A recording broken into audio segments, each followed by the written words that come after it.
নমস্কার আমার সকল প্রিয় দর্শক বন্ধুরা, তোমরা অনেকেই অনেকভাবে আমাকে কমেন্ট করছো। আমি এখানে কমেন্টটা তুলে দেবো। এক দিদিভাই আমাকে বলেছিল যে আমার ছেলের চাকরি হচ্ছে না, কোনো জায়গায় অনেক ব্যবস্থা করেও কোনো চাকরি হচ্ছে না, একটা টিপস দিতে। তাহলে দিদিভাই বা দিদিভাইয়ের মতো যারা বোন ভাইরা রয়েছো, চাকরির জন্য অপেক্ষা করে আছো, অনেক জায়গায় ইন্টারভিউ দিয়েছো, অনেক কিছু করছো, কিন্তু মনের মতো কোনো চাকরি লাগছে না, তাহলে কি করবে শুনে নাও।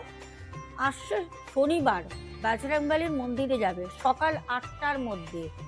পান, যে পান আমরা খাই, সেই পানের একটি মালা করবে, ঠিক আছে? কম করেও 21টা, 31টা, 51টা বা 101টা, যার যেরকম সামর্থ্য হবে পানের একটা মালা করবে। তার মধ্যে প্রত্যেকটা পান পাতার মধ্যে চাকরির জন্য, অথবা যদি মনের কোনো অবাঞ্ছিত কামনা থেকে থাকে যেগুলো এখনো ফিলফিল করতে পারোনি, হয়ে উঠিনি, প্রত্যেকটা ওই পানের পাতার মধ্যে সবুজ পেনের কালি দিয়ে লিখে শনিবার দিন সকাল 8টার মধ্যে স্নান করে, অবশ্যই লাল বা কমলা রঙের বস্ত্র পরে গিয়ে পুজো দিয়ে আসবে। দেখো 31 দিনের মধ্যে চাকরি হবে, যাদের যেটা মনের কামনা আছে সব পূর্ণ হবে।